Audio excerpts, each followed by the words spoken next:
Welcome to Armchair Expert, Experts on Expert. I'm Dan Shepard. I'm joined by Lily Padman. Hello. This is one of the craziest episodes we've ever done. I could not believe the story that Seth has been investigating and is unfolding in this book. It's absolutely mind-blowing. It really is such a upsetting but fascinating ride. Oh, my goodness.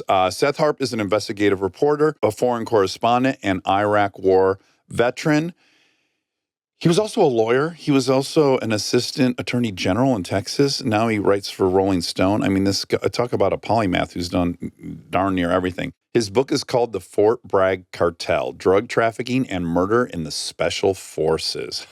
Oh, my goodness. Really interesting. Also, we have Armchair Anonymous prompts. If you've got a story about moving, a moving story, a wedding disaster story, military stories, crazy babysitting stories, and of course, wild card. Chef's choice. That's right. Seth's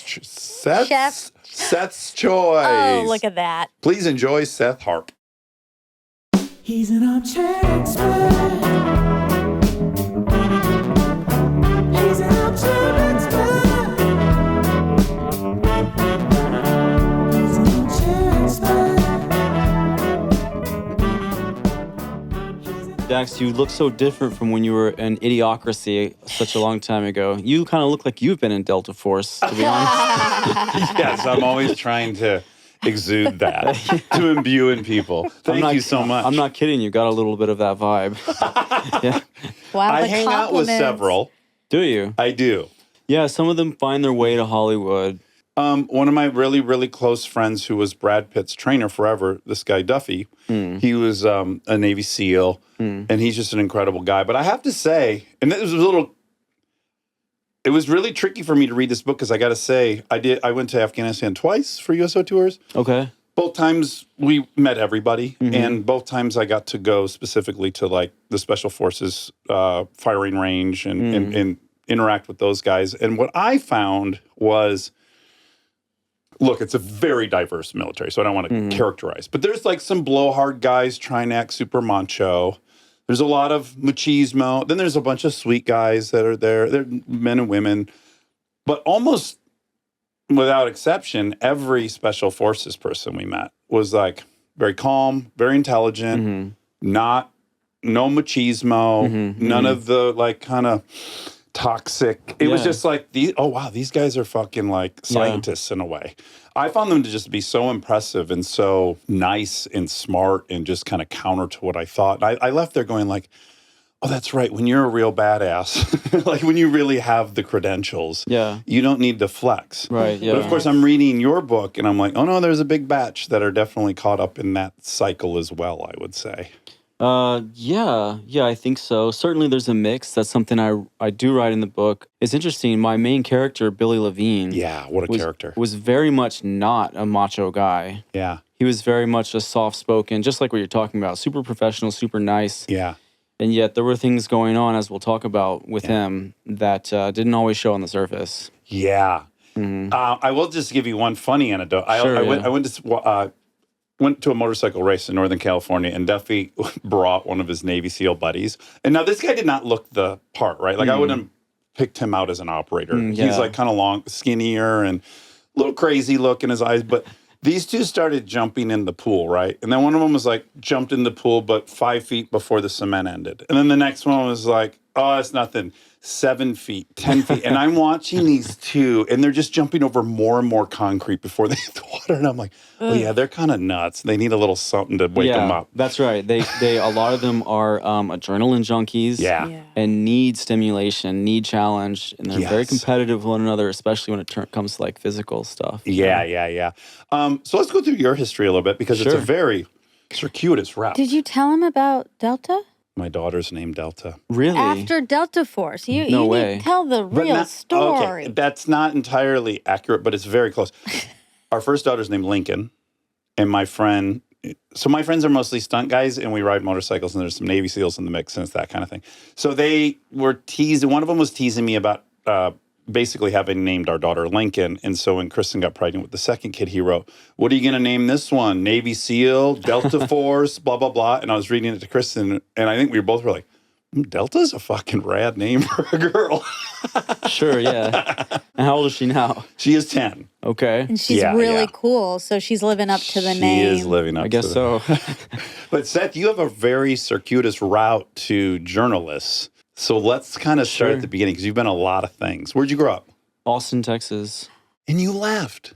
Or are you still there? No, I still live there, yeah. How often are you at Barton Springs? I used to be there every day during the summer. Yeah. Nowadays, not so much because of the crowds. Okay. And some of the deterioration of the environment as a result of the crowds. Mm-hmm. They're awfully strict there about the crowds. Monica was thrown out of Barton Springs. Oh, do they control it? Yeah, because we had some food they did not want You can't us bring to have. food, Yeah, we could not bring food, but they didn't want us to put it away. They wanted us to go. Yeah. Yeah, the thing is the food attracts ants. It makes sense. Yeah, and It so makes and there's sense. so many people there constantly. Yeah. That it used to be a lot more chill. Like you could even, I can remember a time when I was in high school, getting approached by a lifeguard for smoking a cigarette at Barton Springs. Yeah. Because it was so many fewer people, you know. Yeah. So you could just kind of go behind a tree. Yes. Nowadays, that's inconceivable. Yeah. Yeah. How old are you? 41. Okay. I'm trying to do the math. I might have been there doing Idiocracy while you were going as a kid. Because that's when I discovered it. So 2004, I was there like 3 days a week at Barton Springs. Was it filmed? In Austin, yeah. Idiocracy was? Yeah. Because it's made by Mike Judge, right? That's right. Okay, yeah. Well, it's a canonical film. It only grows in importance with every passing year, unfortunately. Right? I sometimes think it was too subtle. If I could vote for a Camacho, what's his name? Yeah. President Camacho. If I could vote for President Camacho right now, I would. I know. He seems Well, like a viable option. There was an amazing moment where Hulk Hogan had joined the scene in, the last election, and he's like tearing his shirt off in public. And I was like, we're there. All he needs is a machine gun, and we're there. We've been there. We've been there. Yeah. So you grew up in Austin. Yeah. And did you go to UT? Mm-hmm. You did? Yeah. Oh, okay. You're a Longhorn. Went to UT Austin. I was, my route might seem circuitous, but actually it was always there. I wrote for my student paper, the Daily Texan. Oh, okay. And I was also in the Army Reserve. And when the war in Iraq started, I got called up out of college to go deploy to Iraq for basically 2 years. So it was during college. You were, wow. I didn't know they did that. Were you excited or bummed? I did not support the Iraq War. Right. Yeah. I was completely against it even before I went there. Having been there, like really hardened my opposition to the war and to the Bush administration. So you were on the Pat Tillman route. Well, Pat Tillman was, a famous NFL player. I was nobody as a college student. He signed up to go to Afghanistan. Right. Yeah. And then he was deployed to Iraq. He was like, what the fuck are we doing here? I'm disillusioned. I don't like this. Yeah. Right. And then he was killed by friendly fire. Yes, he was. Yeah. And his brother was in the mix as well. Yes, the case of Pat Tillman is controversial to this day. I made some comment the other day just making reference to the conspiracy theories around Pat Tillman's death. Yeah.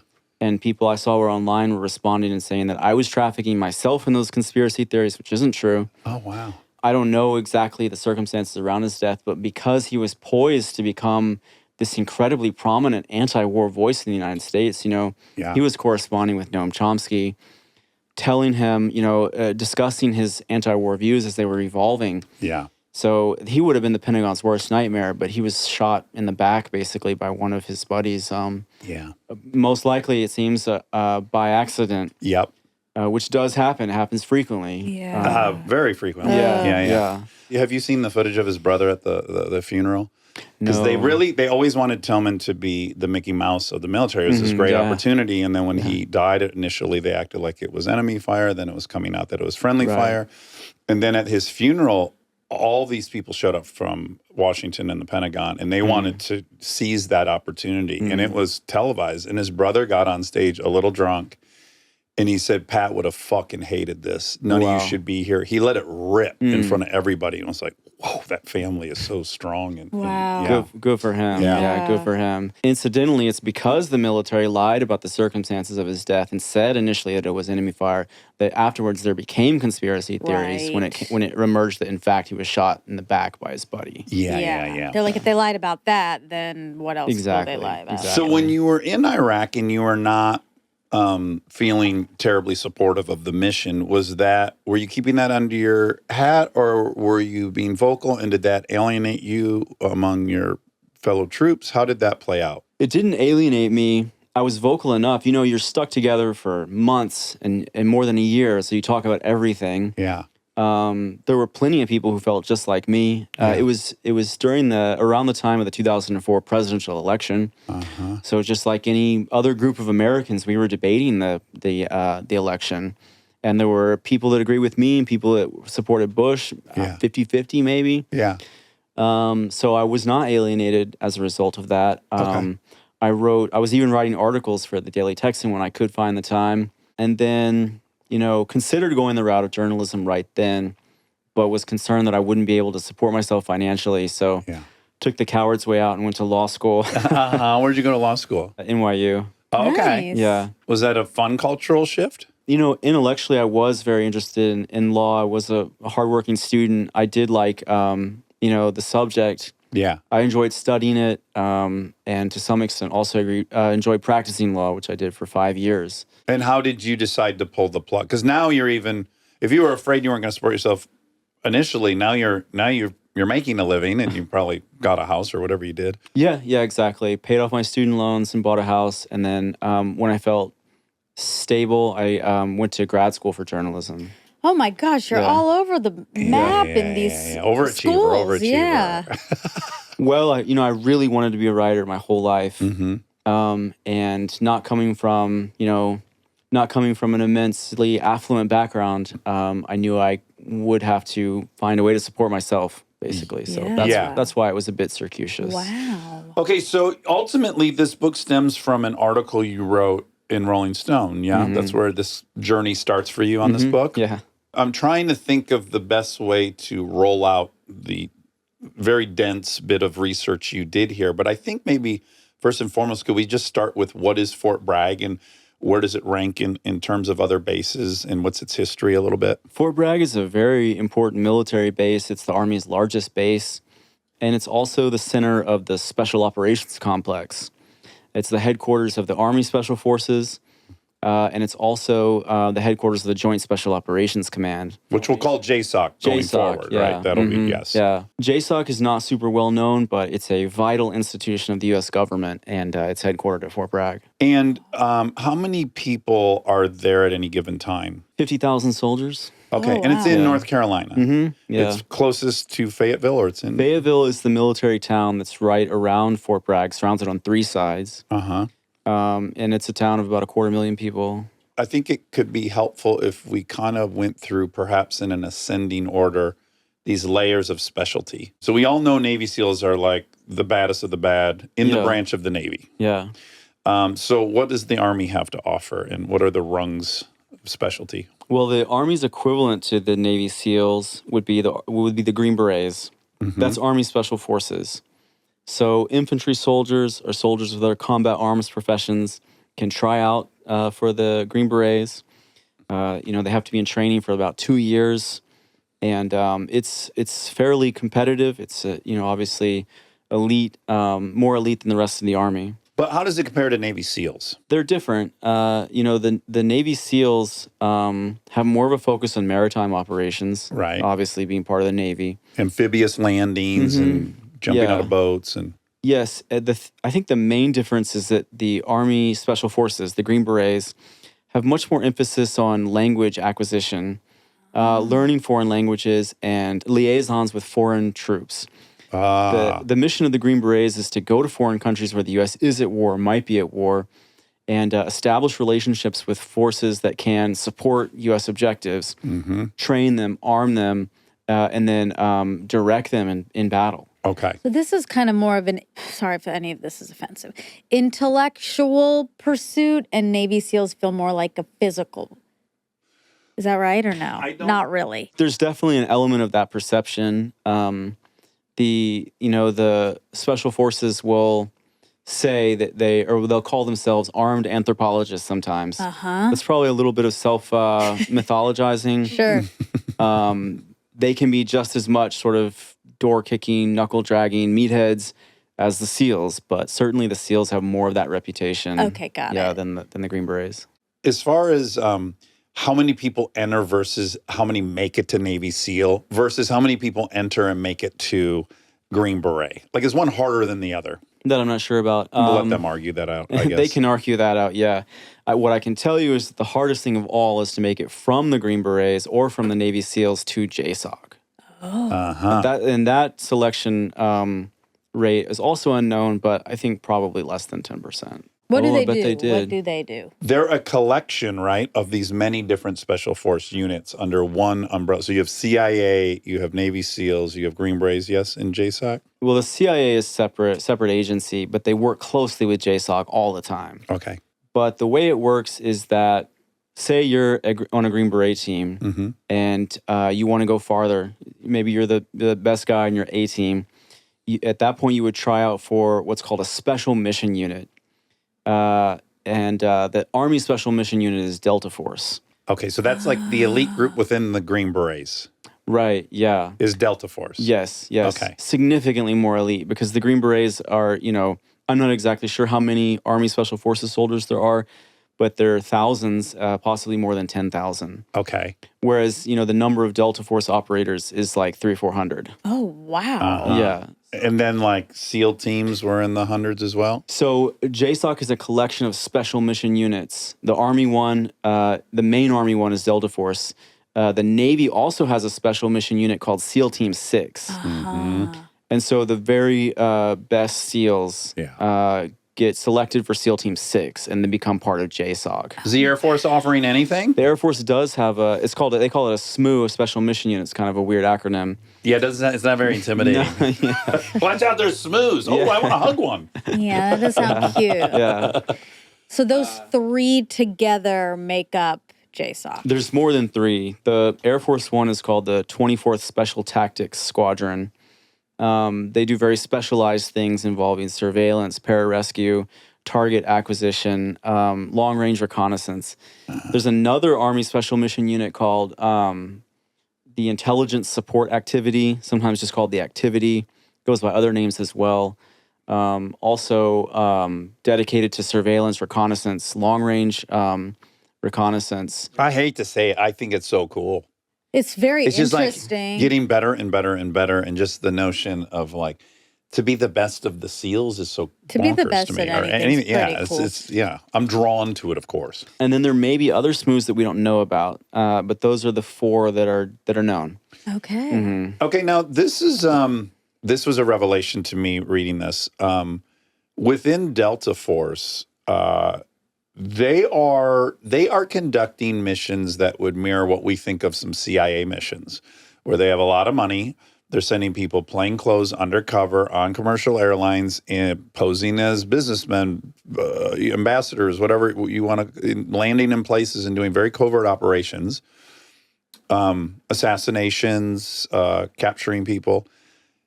And initially, I'm like, well, I don't know what your beef is with that, because that's what the CIA does. But then I learned CIA legally has the obligation to report all that to Congress at some point. Yeah. And this Delta team does not have to do that? Well, congressional oversight over covert action is complex. Okay. But what you said is broadly accurate. I think it's important to understand that most people, they're aware of what a Navy SEAL is. They know what a Green Beret is. Yeah. Most people don't know that JSOC even exists. Right. So this is this additional tier of the military that's dedicated exclusively to covert operations. So things that the U.S. government actually denies responsibility for. We're getting into Mission Impossible a little bit. Very much so. And I'm talking about things where if a reporter asks an official representative of the U.S. government if they had a hand in it, they will deny it. And it's by design, it's made to be denied. That is that's something that's defined in federal law, covert action. Now, for the CIA to carry out a covert action, they have to have something called a presidential finding. That means the president has to sign essentially an executive order authorizing that covert action. Okay. In addition to that, there's oversight laws that were written in the 1970s after the worst CIA abuses came to light. The MK Ultra stuff, the assassinations, the LSD experiments, the torture, mind control We've done a experiments. couple episodes on MK So Ultra. interesting. After that, the CIA was required to begin briefing its covert actions to a select group of congressional leaders. Mm-hmm. Now, the military doesn't have to do that. So I write in the book that after the Church Committee and after the Intelligence Oversight Act and other oversight laws went into effect around 1980, late 1970s into 1980, immediately afterwards is when Delta Force was formed. Oh, and this is immediately when we get into Contra. They just kicked it over to a different division, basically. It seems like that. That's my analysis. Is that there was what was going on to a large degree, kind of like when you step on a balloon. You know, the air goes out here and then comes up over here. So the CIA had its wings clipped, but then the military got all these new freedoms and capabilities to do the same type of thing. Yeah. Interesting. And the JSOC may have some reporting requirements. Like I said, it's complex. But as a general matter, the military is not as subject to oversight as the CIA. Yeah, and just to remind people what happened in the 80s, in addition to, arming the Contras, you also had a lot of CIA involvement in allowing drugs to be sold, to buy guns. I mean, there was great involvement in the drug trade at that time between Colombia, Nicaragua, all these South American countries, Right. With the oversight of the military. Yes, it's interesting you bring up the war in Nicaragua because the New York Times article that disclosed the existence of JSOC years after it was formed actually took place in the context of that war.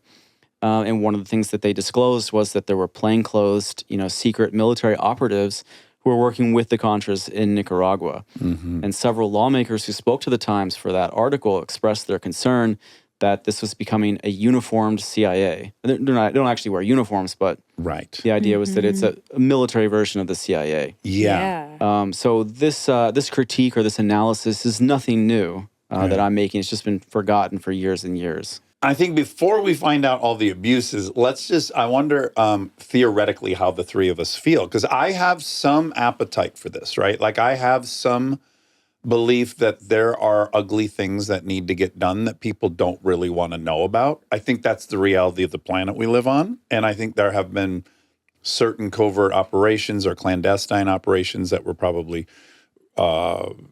incredibly beneficial to the safety of Americans. And I think that there's been a ton of blowback and they've gone sideways a bunch. In general, do you think there is a time and a place for covert and clandestine operations that people aren't going to be privy to? Or do you think it's so ripe to be abused that it can't really exist? I don't know of any JSOC operations that I would support. Okay. All that being said, in theory, if we have a good government, a democratic government that's responsive to the electorate, if we have a foreign policy that's restrained and that's carried out by intelligent and wise people, which is wholly lacking in the United States right now, in the U.S. government now, I don't have an objection in principle to having a strong military and to having elite military forces. It's all a question of how they get used. Yeah, some provision to be checked by some outside body. But here's an example. Like you were in Ukraine right away, reporting, and you ran into American soldiers. I ran into Americans. Okay. I don't know exactly their military affiliation. Okay. I did report that there were JSOC forces in Ukraine from the beginning. I didn't see them personally. And if I had, I probably wouldn't have even known who they were. So for me, who is very supportive of Ukraine and absolutely hates what's going on, I would love for our experienced people there helping. So that's like a prime example of one that I would be very supportive of. Well, again, it's like agree and disagree because, having spent time in Ukraine with a lot of Ukrainians, I absolutely sympathize for their desire for autonomy, for independence, or for self-determination. I don't want any country to be occupied by foreign powers.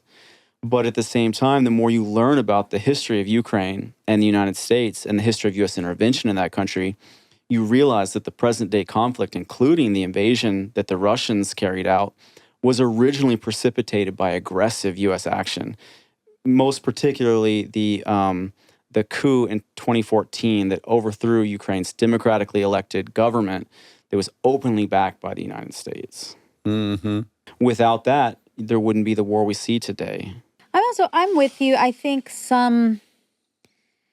don't think the public needs to know everything that's going on in the government or the military. I do think all of those people need checks. Yeah, I think there needs to be checks and balances, and I do have an appetite for some clandestine stuff that I don't think, in general, people are fit to evaluate, nor do they need to know. But I do think there needs to be an elected check and balance on that. Yeah. Maybe is the best version of that. There needs to be some oversight. We shouldn't have anything that has no checks and balances. Yeah. It's dangerous because JSOC is vertically integrated directly under the presidency.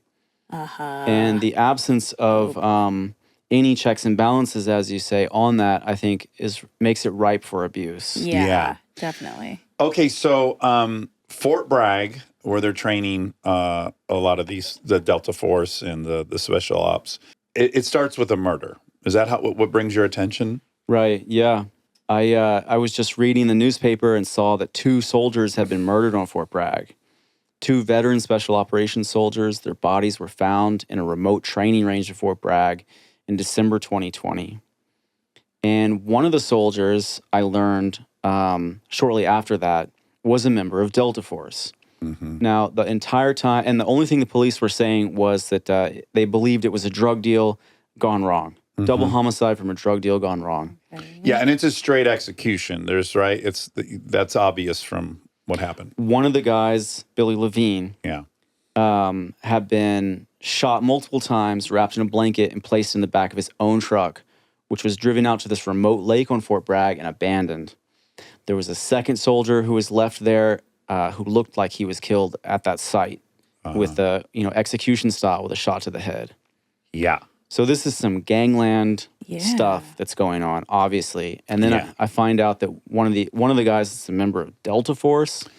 Yeah. So the entire time I have been working as a war reporter, and before that, having been in the military myself, I had never heard of a Delta Force operator being in the news for any reason, positive or negative. Right. They stay out intentionally. Right. Yeah. So at that point, I knew that there must be more to this story, especially because that same newspaper article disclosed that the Delta Force soldier, Billy Levine, had previously killed a guy in the living room of his house just 18 months earlier. His best friend. His best friend. He shot and killed his best friend, fellow Green Beret, in his house, and it was immediately ruled a justified homicide. That didn't come out until he himself was found murdered 18 months later. So I'm looking at all this and I'm thinking, there's a big story here. There's a lot of messiness happening over there. Yes. Okay, also, what constitutes a justified homicide? Well, we'll tell that story in length, I think. Yeah. Okay.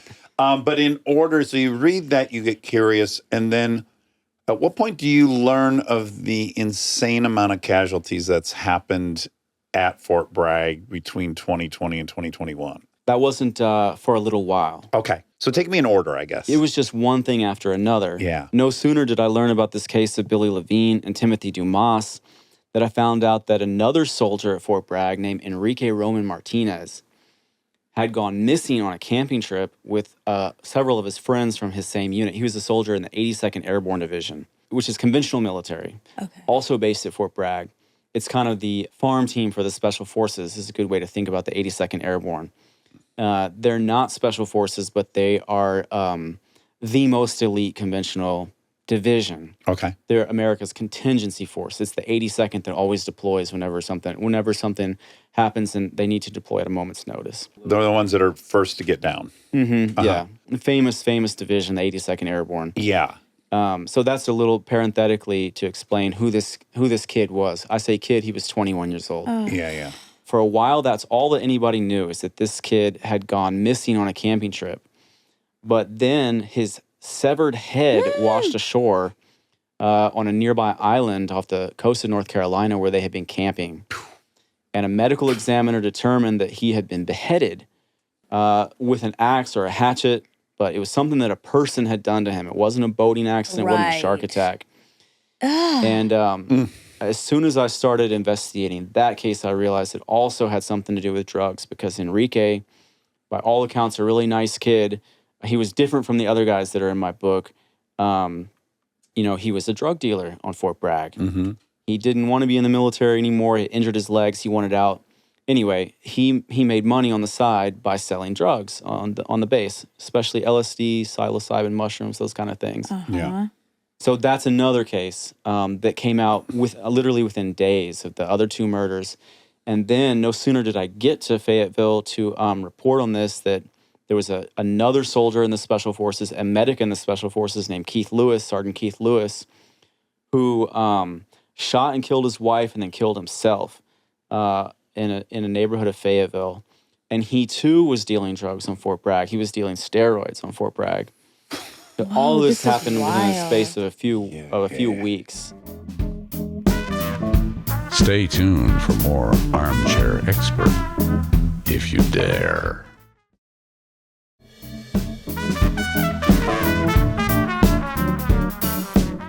Can you imagine whatever their public relations department is at that base as these things are coming in and they're like trying to spin each thing, and now it's just like, wow, is that getting out of control in a hurry?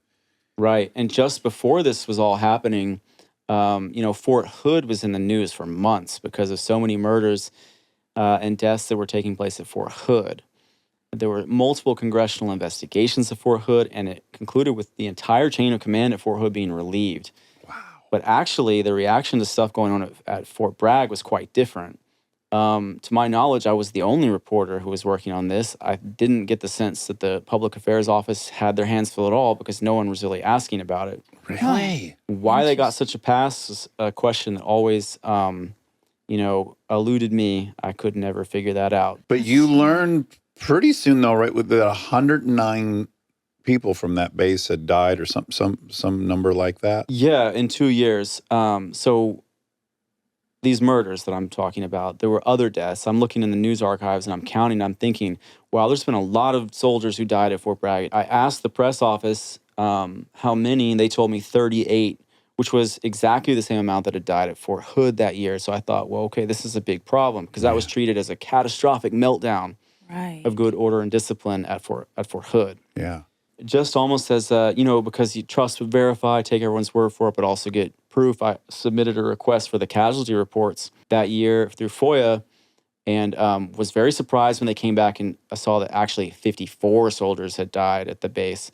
So the public affairs officers there had lied to me in writing about the number of deaths that there had been. And then after that, were not forthcoming at all. But yes, over a period of 2 years, 2020 to 2021, 109 soldiers at Fort Bragg died. Oh, my God. Only 4. 4 of them were overseas in combat in Afghanistan and in Syria. All the rest took place on Fort Bragg itself or in Fayetteville. And suicide's the number one leader of that, yes? Mm-hmm. So it's just a suicide epidemic on this base. Right. And then a comorbidity of probably drug use within that suicide number, right? Mm-hmm. Yep, absolutely. A lot of that. I have to ask about CTE. Go ahead. I feel like that could be playing a role. I don't know what happens in these trainings. You think that's... It could play a part. I think they're too young for that. You'll tell us, but... I think it really starts pronouncing itself more like in your late 20s, 30s. These are like 21-year-olds. No, but there's our kids who, they die by suicide at like a young age because of CTE. But I mean, you're going to tell us what happened, so it's probably not that. But there's ODs, that's another big contributor, yeah? Second leading cause of death was overdoses. Like you said, a lot of comorbidity. I do think that physical injuries, CTE, that's a little harder. I would need access to people's medical records. I don't have that. They'd have to go to the brain and they lab have to, and get exactly. studied. Yep. But I can tell you that it's very hard on your body to be a paratrooper or a special forces soldier, and especially to be an operator on Delta Force. That's very, very hard on your body. And again, and I say this without judgment, this is just a fact, so I do think there's probably a time and a place for it. But they do prescribe the operators a version of methamphetamine at times. Mm-hmm. There are missions that require you to be awake. So you're getting introduced to some stuff. You're also getting injured. They're keeping you going. So you're probably on one side being introduced to some stuff, and then you're also in some areas, as we'll get into when we talk about Afghanistan, where it's just like it'd be impossible not to bump up against it.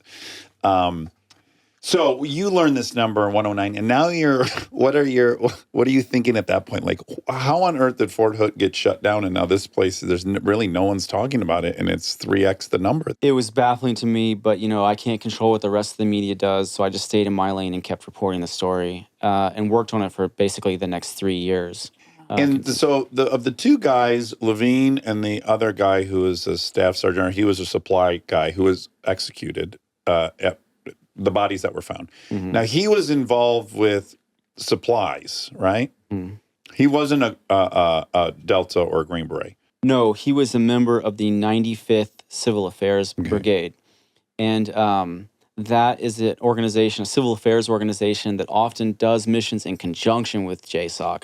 So there's a lot of soldiers on Fort Bragg, a lot of organizations, units on Fort Bragg that are not necessarily special forces, but support the special forces in a whole variety of ways. Because the Green Berets, the individual tabbed special forces soldiers, they're only, the sort of the tip of the spear. They have a lot of people supporting them. Right. Many of them are psychological operations specialists. Others are, medical, of course. Mm-hmm. And this soldier, he was a chief warrant officer. Timothy Dumas was his name. And he was a supply guy. And that turns out to be an instrumental fact in the story because his entire career, there's a lot of crime in these secretive units.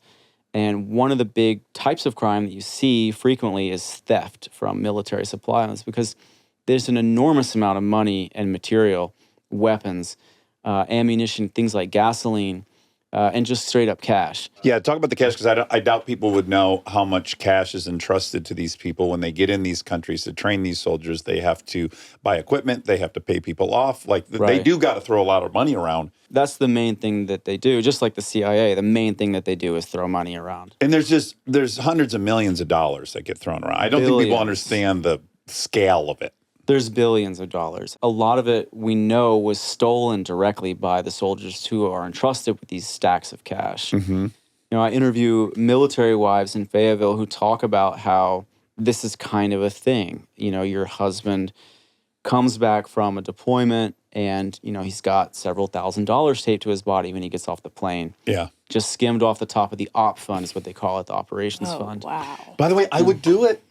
I'm going to give this bozo $60,000. This guy's a bozo. I'm going to take 4. I mean, it's not hard to imagine how one finds himself skimming when you're giving it to shitheads a lot of the time. It's not hard to imagine, especially when hey, there's almost no accountability over this. This is just a handwritten receipt that I'm signing off of. Nobody cares. I have a friend who's an FBI agent. He, too, has to pay informants and stuff. And he said, every time we come back, there's a lie detector. They have to polygraph after every single time they bring back the money. Mm-hmm. And I don't think that's happening here. No, I don't think so. No, there's so much less oversight over the military than an agency like FBI. Yeah. Right. It's so huge. I'm also sympathetic to it. It's like when you're over there, it's like what a fucking machine that's trying to run and keep up. Yeah, and they spent $1 trillion in Afghanistan, and so the cash is just a tiny fraction of that. Yeah. Yeah, hard to detect, I'm sure. But we do know of cases where there were several cases, quite a few cases of Special Forces soldiers being caught,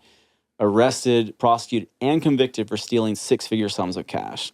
So this is not just an inference or a suspicion. Do you know the most? Yeah, I saw one that's a guy, 210,000. I think yeah. Actually, cash. No. You know what? There's significantly more because there's all different kinds of diversion from the supply lines. There was one Fort Bragg soldier who got caught smuggling $1 million in cash, a female soldier named Tanya Long. Go get it, girl.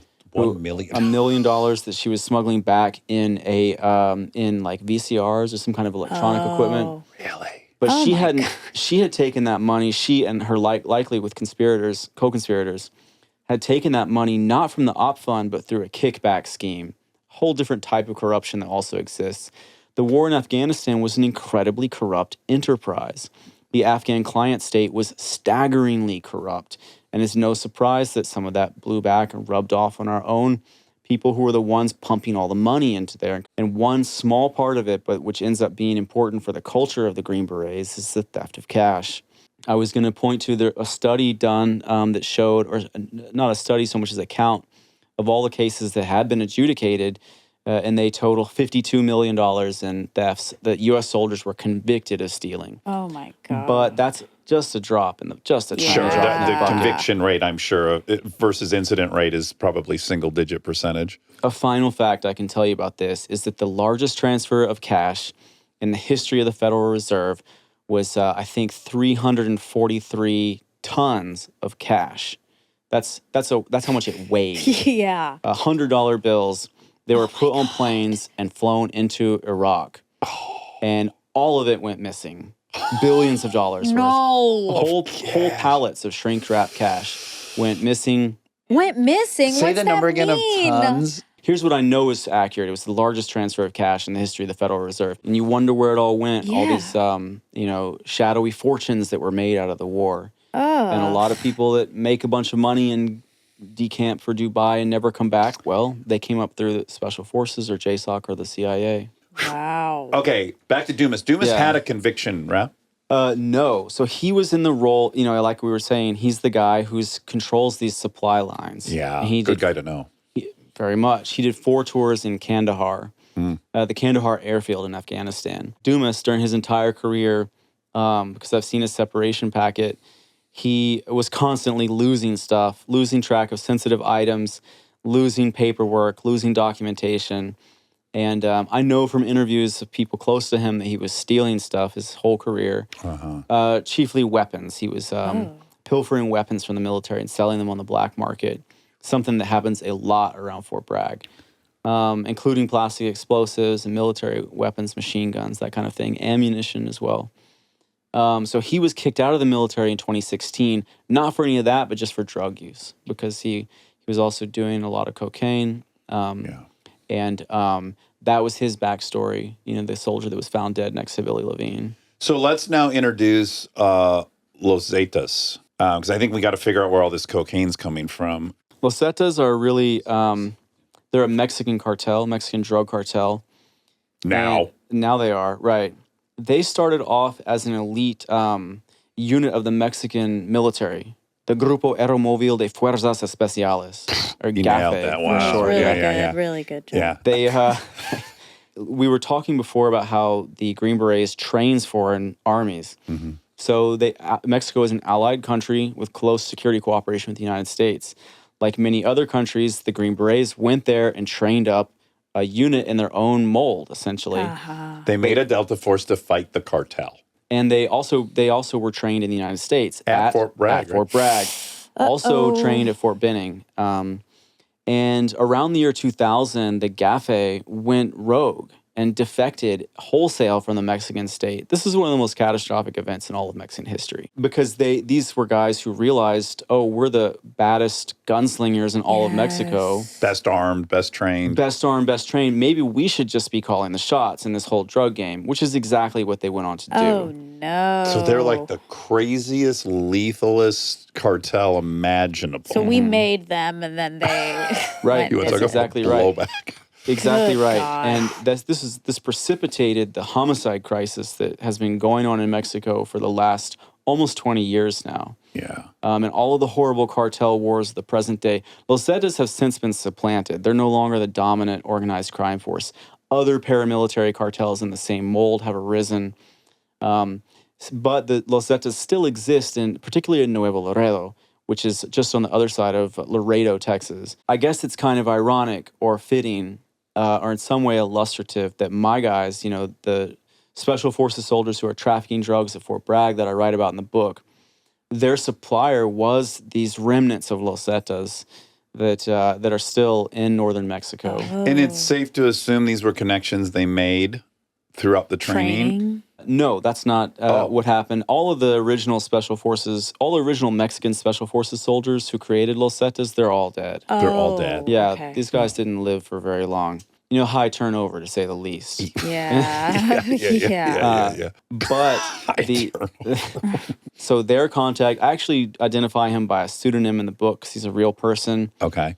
And to my knowledge, he's not been convicted of anything. But he is the brother of Miguel Angel Trevino Morales, who is one of the most notorious crime bosses in Mexican history, who is currently incarcerated. He's in prison.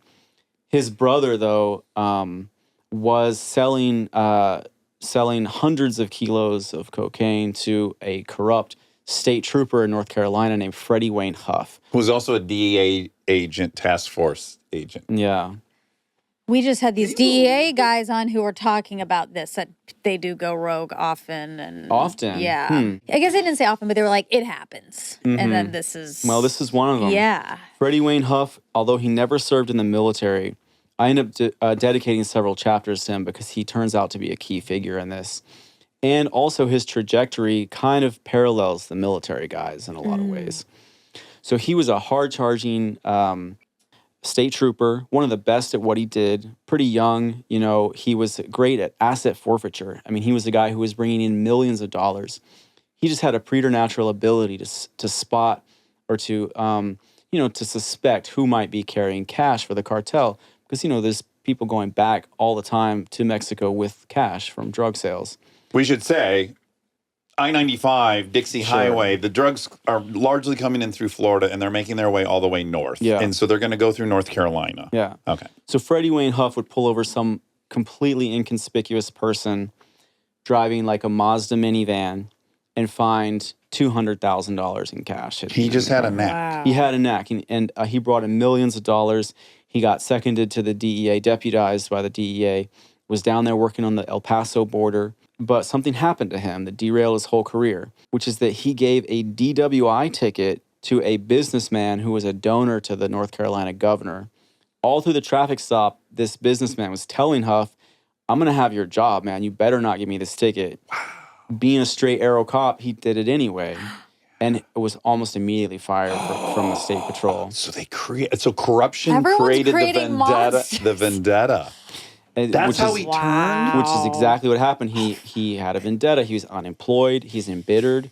And he decides, everything I've learned about the drug trafficking industry, how to get away with it, I am going to use now against them, which is exactly what he went on to do. He forged their relationship with that Trevino Morales brother and started importing huge amounts of coke into the United States. And I detail in my book exactly, the operational... the technical methods that he used. Yeah, what did he do? To do that? Well, I go into it, defeating drug-sniffing dogs is a big part of it. Yeah, how does he do that? He said that he would first wash all the kilos in ammonia. Mm-hmm. And then, they're in shrink-wrapped plastic. Yeah. And you put a layer of shop towels that have been soaked in ammonia around that kilo. Mm-hmm. And then wrap it in another layer of... vacuum seal plastic to create a dual fail-safe layers of ammonia, because dogs, it's very painful for a dog to smell ammonia. They will do anything to avoid it, apparently. Oh, wow. So that was just one of his methods. Then there's ways that he went on to hide those kilos. One of the things he did was to hide the kilos in a axle of an 18-wheeler that had been hollowed out and lined with lead. He said it's a $50,000 custom job. They could stick a bunch of kilos into the axle, the rear differential of this 18-wheeler. They also used diversion tactics. I talked to one of his associates named Jaime Rosado, who told me, Freddie Wayne Huff is a 6-foot-something white dude with a high and tight haircut who almost always wore a suit. Wow. And so he does not look like someone who's suspected of trafficking drugs. And then what he would do is get his associate, Jaime Rosado, who definitely looks like a big pothead, to drive up to the border, in a car, a couple of cars in front of him, smoking weed, like in the car, but then he would throw it out right before they got to the CBP checkpoint. So when he'd roll down the windows, there'd be like billows of marijuana smoke coming out of the car. Obviously, all the CBP officers come around, step out of the car, sir, bring the dogs, Meanwhile, Freddie Wayne Huff with, 10 kilos of coke is just cruising by, showing them, his police ID badge in the next lane over. So they use that type of diversionary tactic too. There's something so fascinating about someone who flips, who knows the other side so well. I mean, what a tasty story. It's like he was trying to do the right thing. And then some rich asshole called in a favor. Exactly. Yeah. In some ways, I kind of get it. He's like, well, if doing the right thing doesn't work, why won't I do the wrong thing? Yeah. Yeah. So he's getting successfully hundreds of kilos into North Carolina. Yeah. And how does he meet our other characters? So all the guys that Freddie Wayne Huff worked with were former cops, former sheriff's deputies, Marines from Camp Lejeune, or soldiers from Fort Bragg. So he was working with other police or military, obviously, at some point. And in 2018, he met with Timothy Dumas, that supply officer we're talking about. Yes. Who by this time was already a big drug trafficker in his own right. And the value that Dumas brought for Huff was that he could unload an incredible amount of cocaine, because it's one thing to bring coke over the border. Yeah. And liquidating it into cash is often more fraught and difficult thing to do. Yeah. To actually sell it and turn it into money. Mm-hmm. And Dumas was able to sell almost half of the coke that Freddie imported, which was a lot. I mean, we're talking about hundreds of kilos, but it could have conceivably have been thousands or tons of cocaine. Yeah. You know, the estimates in the court documents vary, but on the upper end of the estimates, you know, it might have been 3 tons of coke that he brought into the And US. is he selling it primarily on the base? Dumas was offloading the coke to other Special Forces soldiers who were in turn distributing it on the base. And because Fort Bragg is a huge cocaine market, and, you know, Freddie was based in the Piedmont Triad is what they call it, pretty densely populated part of North Carolina. But Fort Bragg, with just 50,000 troops, because it's all young men, mostly young white men, because the infantry and special forces are very much white. And, you know, high risk-taking behaviors, lots of alcohol consumption, lots of drug use. It all kind of goes hand in hand. And so, you know, as soon as he could hand it off to Dumas, that stuff was gone. And Dumas told Freddie that there was a cartel on Fort Bragg. This is where the title of the book comes from. He says there's a cartel of guys in the Special Forces, you know, an informal group of Special Forces soldiers who went over to the dark side in Afghanistan and are now controlling the drug business in this part of North Carolina, and, you know, policing one another and enforcing debts, you know, among themselves. And so multiple people told me about that group of guys, but Huff was the only one that I interviewed who actually knew them personally and had sold drugs to them. And Levine was one of them. Levine was one of them, Okay, so now let's talk about Levine a bit, because Levine's buddy... Mark Leshiker. So Mark Leshiker and Levine are very close. Have we met him yet? He's the friend he killed. Oh, the friend, right. Okay, Yes. yeah. These are much different guys, at least when I'm reading your book. I feel like I know exactly what archetypes both of them are. So Levine he has been Delta for a long time. He's been, I think it was almost 4 years of deployment. Right, the entire time, the cumulative amount of time that he had spent in combat was like 4 years. 4 years in combat. Yeah. That's a lot when you're in Delta Force. Like the deployment I did was 15 months. However, that's a low intensity 15 months. Yeah. When you're in Delta, every single day you're fighting, because they put you into the middle of the fight. So their deployments only last 4 months. So the fact that he had done like 4 years in combat, it's impressive. It's a lot. This story is neither here nor there. This is one of the weirdest and neatest things that happened to me. Is we were flying from one base to another, and we hopped on like a C-130, and we're sitting in these little nets. I'm talking to the dude on my right, and then I look over, and the guy left of me, I go, how come you have so much cool gear? Like, this guy had such different gear than everybody else. And he didn't answer me. And then I turned back to the guy on my right who was friendly, and I go, well, he's really friendly. And he goes, oh, he's not here. Right, no. And I go, what do you mean he's not here? He's right here. And he goes, no, he's Special Forces, and he's not on this flight. He's not on an itinerary. He's not on a manifesto. He's not here, and he's not going to talk to anybody. So that's JSOC. If you're not on the manifesto, if everyone's treating you like you don't exist, that's JSOC. I was like, wow, this is wild shit. Yeah. And like the collective understanding of all that, the culture of what it was fascinating to me. For sure, yeah. Mark, on the other hand, explain Mark. Mark Leshiker was a Green Beret in the 19th Special Forces Group. So although he was a highly trained Special Forces soldier, he was actually a National Guardsman. So he's not even on active duty. And in fact, he didn't qualify he tried to be Delta, and he tried out for Delta a number of times. I mean, which a lot of people do. People have to try out multiple times before they make it. It was his goal to be on Delta Force. And who knows, maybe he one day might have attained that, but he wasn't there yet. He was younger than Billy, but they were best friends because, one thing that they shared in common was that they both really liked to do drugs. But I will just say that Mark is your absolute definition of like toxic masculinity, trying to be a badass at all times, getting violent when he's drunk, grabbing his sister at one point. Like he's in a bad spot. He's insanely addicted. I want to say about Mark Leshiker, because I know his mom and his sister and his ex-wife, that although I agree with what you just said about him, I try to not portray any of these guys as monsters and to understand always what made them the type of person that they are. And in Mark's case, he was someone who had grown up without a father. And his mother was a single mother who kind of struggled. And so Mark, from an early age, had to be the man of the house. She was also law enforcement, right? She was a cop, yeah. And so I think that Mark may have overcompensated to a degree with some of the machismo, some of the macho stuff. That's probably why I'm judging him so harshly, because I have the same situation. We often judge people who are that just remind like us of ourselves. Yeah. So I just think the most dangerous person to be around at any time is the dude trying to prove he is Levine. Well, that was Mark. Mark. On the positive side, he was a very loyal husband to his wife. He was, by all accounts, a great dad, and he was also a great son to his mom. However, he had issues. Yeah, let's go through the day at Disneyland. They were on all the drugs that day. Every single drug, and some drugs I never even heard of. But they decide they're going to take their 2 daughters to Disney World.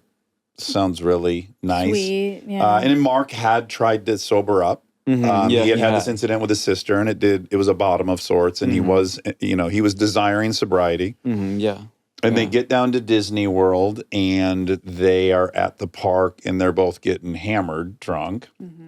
Yeah, exactly.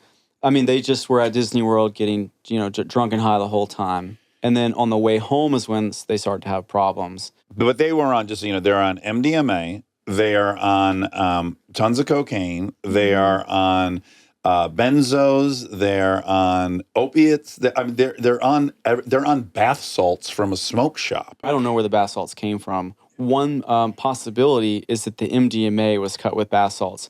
I don't know that they went to a smoke shop. These are guys with access to good drugs. Right. I don't know that they went to a smoke shop and asked for whatever it's called. Phenyl. I've been there, and what I know immediately is like everything stops working, and you just start stacking in hopes that something will work, because nothing really works anymore. And I can just know that's where they were at. That's not a good place to be at. Yeah. That's and so one thing that bath salts can do is cause hallucinations.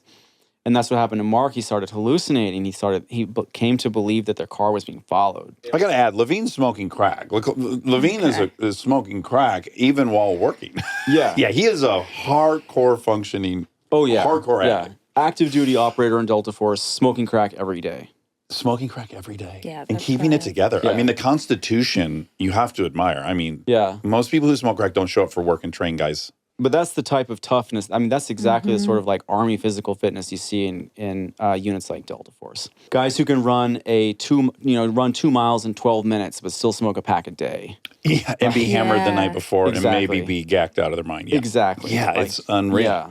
But Levine's handling it a lot better than Leshiker. Yeah. And he tells him, there's somebody following us, chill out. Anyway, this dispute between them, or this argument, escalates. When they get back to Fayetteville, they have their little girls in the car. Yeah. They got in a physical fight in the driveway. Levine tried to, I don't want to go into every last detail.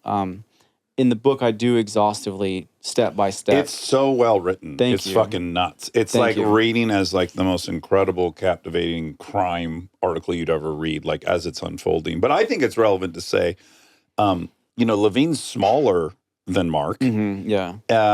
But he's Delta Force, and he does get the upper hand, and he gets inside of his house, and he locks all the doors. But you should know Mark is tearing components out of the engine, convinced there's like recording equipment inside. But what Billy doesn't realize when he's going around and locking up the house is that Mark's little girl hears her dad calling to let him in, and she's like 6 years old. So she naturally opens the door for her dad. And then when Levine sees him coming through the foyer of the house unexpectedly, at that point, he just drew his personal weapon and just shot Mark multiple times there, right in front of his daughter. Yeah. Why? Because of all the drugs he's on, or he just feels like this is so crazy and chaotic? I gotta, what? I'm gonna make a good faith argument. If you're not coming back through the door, you're gone, and God knows what you grabbed. And I don't now, like I can make a good faith argument that that's a dangerous situation. And now this guy's trained to the hilt. His reaction, they've trained you not to think. They train you to react. I mean, yeah, I don't, that's not an inconceivable situation given what had transpired just before. It's not right. It's horrendous, but it's not outside the realm of my understanding. Well, it's kind of, it just feels strange because he just locked him in there to, I assume, like, protect him. Like, you stay there. And then, so then to immediately go from, like, that's your mindset to, Well, no, you just fist fought almost to the death in the front yard, a bigger guy. And you somehow got out of it. But I'm just saying he was definitely in the mindset. De-escalating. Yeah. Yes, you stay there and you get better in the overnight or whatever. To the point where their training is, I think, so on display is once he shoots Monica, now it's the full package. It's everything he would do overseas. Yeah, he, blasted him a couple of times and then stood over him and hit him with a kill shot. Yeah. So put him down. Yeah. Oh my God! It's just as much carnage as you can imagine. Yeah, his daughter didn't speak for 1 year afterwards because she was so traumatized by that. I'm not surprised. And regarding the legality of it, there's also something called the Castle Doctrine in North Carolina, which gives you an enhanced self-defense privileges. Kind of a stand your ground type of a rule. Yes, it's very much it is a type of stand your ground law. Yeah. All that being said, this was not a case of self-defense because Mark was not armed. He had no weapon in his hand. Yeah. And Levine was armed. He had a gun. So he didn't need to fire. He didn't need to shoot his friend. Right. Yeah, exactly. Also, because Billy had taken Mark's daughter inside the house, Mark had a right to come inside the house to get his daughter. I mean, look, guys, this is a fucking terribly toxic, messy scenario. For sure. No great resolutions coming out of any of this. But it should, this justified homicide, that's the dumbest thing I've ever heard. Yeah. No, I think he needs to probably go to jail for that. Need to go to jail. So incapacitated from your addiction and all the other things. You can't be out I'm not in the saying he's not world. culpable. I'm just trying to. Or if not go to jail, at least be kicked off Delta Force. But none of those things happened. Oh my And that's what I really focus on in the book is how the cover-up was effectuated. Exactly what the authorities did and how they made this case go away. Because as I said before, Delta guys, they're not supposed to exist. You're not supposed to be in the news for any reason. Right. Stay tuned for more Armchair Expert, if you dare.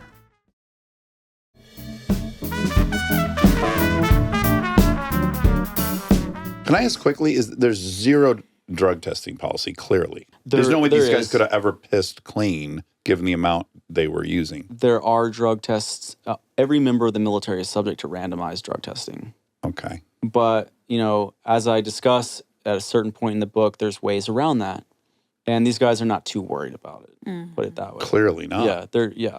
Yeah, if you can be smoking crack for a long time and still be working. Right. So, this case needed to go away, and it did. Billy was arrested.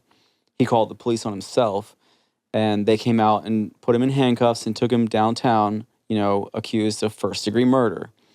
But at the jailhouse, he was not fingerprinted, photographed, or formally placed under arrest ever. They didn't photograph him. I should mention, by the way, that his immediate superior on Delta Force was one of the first people to arrive at the scene. Who he had called and initially said Mark killed himself. Yeah, so Levine told his superior that Mark had committed suicide. Yeah. He also told the 911 dispatcher that Mark was a stranger and that he had shot. Well, someone yeah, who broke he's on into his crack house. and a billion other things. Yeah. I'm not surprised by anything. And he just killed his best friend in front of his own children too. Right, in front of his own daughter, also witnessed it. Such a mess. No, this is as carnal as it gets. I mean, this is. Keep in mind, this is all just a prelude to the events that happen later. This is just what puts Billy in the mindset that he had later on down the road. Because what happens is, so Delta Force is tracking what's going on. They're the first, they know right away their phone calls are being made. Right. And by the time Levine gets to the police station, those gears are turning. And, the right arms have been twisted. Let's just put it that way. I think it's fair to characterize it that way. Yeah, to not get photographed, it tells me either it's such a company town that they understand. And he says, I'm Delta, and they go, okay, we know to handle this a certain way. Or someone intervened. But one of those two things seems pretty likely. So he just undergoes a gentle and formal questioning at the hands of a detective, tells him Mark came at me with a screwdriver, and I shot him in self-defense. And they pretended to believe that, even though the medical examiner who arrived at the scene wrote in her report that no weapons of any kind had been found on Mark's person or anywhere near his body, and that screwdriver that he had been using to take apart the car was found right where he had dropped it in the driveway. So Levine's self-defense story was inconsistent with the physical evidence, and he'd given multiple accounts of the shooting, et cetera, et cetera. Had there been the prosecutorial will to charge him, they could have definitely charged him with first-degree murder. More likely, a good attorney could have gotten him to plead that down to some kind of manslaughter, but you don't normally get to walk away from a situation like that. Also, crucially, he was not drug tested, even though he had just killed a guy with his personal firearm. Yeah. And anybody else in that situation, at a minimum, is getting a blood draw to see what their state of sobriety at that moment was. Yes. Now, listen, you had a lot of integrity in defending Mark's character, and I respect and appreciate that. I just can't resist considering the state of mind of Levine the next day. As a full-blown addict, he knows his life is completely unmanageable. And he just killed his best friend in front of his kids. Like, his mental state going forward, I just can't even imagine. I don't know how anyone bears that. Add in his 4 years of frontline action. Right. Like, it's insane fucked. This guy is even like, he's just fucked. Because it's one thing to be let off the hook by the authorities, but it's another thing to deal with your own conscience. Yes, exactly. And he was already in a bad place. He had already lost faith in the post 9/11 wars that he was fighting in. That's something we haven't really talked about. Another aspect of Levine's personality is that despite, his elite status in the military, at a certain point, he had come to turn against the wars, just like a lot of combat veterans do. Not uncommon at all for someone who served in the military. Well, there were people that witnessed these conversations at bars where Mark's going, we should drop a bomb on all of the Middle East and wipe it the fuck out. And then Levine is saying, no, that's ridiculous. We might not live like them, but we need to leave. Like, he was weirdly, on what we would think of as our side. Exactly. Yeah. Exactly. Yeah. So he's a complex character in his own right. But, he's got the PTSD, he's got this disillusionment, he's got this terrible drug addiction, and now he's killed his best friend. Oh, God. I don't think a human could get lower. Like, how could it's irresponsible for him not to put him in jail. Like, it would have been doing him a favor, honestly, to put him in jail. If he did a couple years for manslaughter, put him out of his out. own misery. Let him go be. Like, I totally agree. It would have been an act of compassion for them to have prosecuted him at that point. Could have gotten a chance to be sober. Exactly. Could have gotten a chance to repair his relationship with his daughter. But that's not what happened. And that's at the point when Billy really goes over to the dark side and starts getting in with these drug traffickers that are connected to Mexicans. Wow. Through Huff. Yeah. Okay. And part of me sometimes wonders, this is purely conjectural. I never met Levine. I don't know this. I kind of wonder if he wanted to die. I was just going to say, a series of events does end up with him dead shortly thereafter. Yeah. And we know people do death by cop. There's a lot of ways to manifest what you want. Yeah. Well, he definitely didn't care about living anymore. Right. Whether he wanted to die or just like, I don't care anymore about anything. There's nothing left to care about. Right. That's how he was. And then he didn't live much longer. Yeah. What do we know about his activities between getting executed and killing his best friend? So that felony charge, first-degree murder that they dropped against him was only one of 6 felony charges that were dropped against Levine. Over the next 18 months, he was repeatedly arrested for manufacturing drugs because he was cooking crack in his house. Yeah. Harboring an escapee. I never figured out what that was about. Aggravated assault with a deadly weapon because he had shot. He shot at a guy in the streets of Fayetteville. After like a bar argument or something? No, it was either a ripoff or it was some drug deal. Some other drug deal ended with Levine, whipping out his firearm and busting shots at a guy. He didn't kill him. The other guy lived. But he was arrested for that and let go. Every time he was let go. So we just interviewed Amanda Knox, who is like the diametric opposition of literally the opposite, where this person like clearly could not have done anything and is being held in prison for no reason, and yet this is going on. Like, well, what? It's because Levine is a black operations super soldier, literally, and someone like that. They can't go to prison. You can't have a guy like that in a courtroom. Like, that's just too much of a liability. Not to mention the investment, the value they place on these people. I mean, there's literally millions of dollars of training by the time you're SEAL 6. Right. That's probably the least important factor in this scenario, but it's still an important one. You know, in general, they don't get kicked off because he also stayed on Delta Force in the midst of all this. Yeah. After a certain number of arrests, I think after his 4th arrest, he was kicked off of Delta Force finally, which just consisted of him being moved over to the headquarters of the Army Special Forces and put in like a do-nothing position. Okay. So eventually it was enough that he was kicked off the unit. But initially, killing Mark Leshiger wasn't enough. He stayed on active duty at that 6 more arrests. 6 arrests total. Yeah, That's 4. just in Cumberland County. So I don't know. He could have been arrested in other counties because he was traveling widely, including down to Texas. Oh, my God. And Timothy Dumas, by the way, probably don't want to switch tracks, but he was arrested 7 times on felony charges and also was never prosecuted or convicted. We cannot have people in this country who can't be prosecuted. We can't have that. I agree. I agree. No one should be above the law. Yes. But in Fort Bragg, in Fayetteville, and Cumberland County, Special Forces soldiers, especially JSOC operators, are effectively above the law. I document case after case in my book. Yeah. The double murder of Billy Levine and Timothy Dumas, it's an important chunk of it. It's a narrative that goes from the beginning to the end.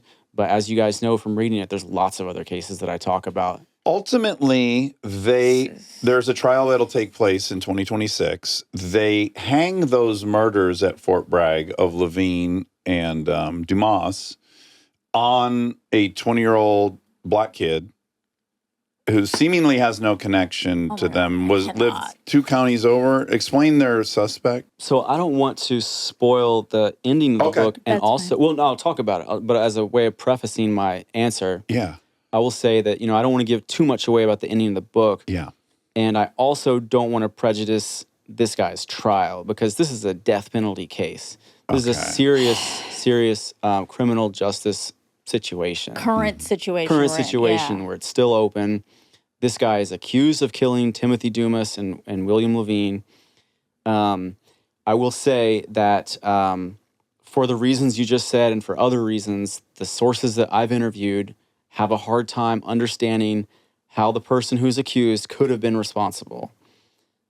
He just doesn't fit anyone's idea of like who they suspected. He's not a part of any kind of drug trafficking mega scheme. He was a guy who's already facing life in prison for another murder. And we're talking about a 20-year-old stick-up kid who lives 2 counties away, has no connections to the military, has no connections to Fort Bragg. But for some reason, the Department of Justice is saying he's the one who did this, who came onto Fort Bragg and did this incredibly professional hit. Knew the base well enough to go hide it in a place that was desolate. And I have to believe the Department of Justice does not simply frame people. Right. I'm very, and I can be cynical about some of our government institutions, but I haven't gotten to that point. And so my question is, what evidence do they have? Yeah. None of it's been made public. And secondly, even if this kid did have some involvement, who else was he working with? In particular, did someone put him up to this? Yeah, you're just what you're Right. objecting to is there's no way it's unrelated. If he's involved, it has to be related to the much bigger drug trafficking scheme that's going on. Or I would somebody think so. else. Or, I would Yeah. think so. Okay, so now Whoa, let's touch on whoa. Afghanistan. So there's a lot in this book that would shock people. The narrative that we were told during our 20 years in Afghanistan was that some single-digit percentage of the heroin that was making it to the U.S. was, in fact, from Afghanistan. Mm-hmm. But in point of fact, 90% of all the world's heroin during our 20 years there was coming from Afghanistan. It's more than 100% in a certain sense because during the 20 years that Afghanistan was occupied by the United States, it produced more heroin than the whole world could consume. There are still stockpiles somewhere of Afghan heroin that has not even been sold. But according to the DEA, only 1% of the heroin consumed in the United States during the many years of the terrible heroin crisis that we suffered in this country, that was nearly the leading cause of death for years and years, and directly led to the fentanyl crisis that we have now, which is the leading cause of death for Americans 18 to 45. We're at like 500,000 some in the last 6 years or something. It's like hundreds of thousands of ODs, right? I know the OD number surpassed 100,000 at a certain point. Yeah. And I think it's probably stayed above that. Yeah. Yeah. I think it was in 2020 that it hit 100,000. Yeah, it's outrageous. Vehicle deaths are like 52,000. Yeah. It's crazy. I think it's a really fair question. What are the origins of this crisis in the United States?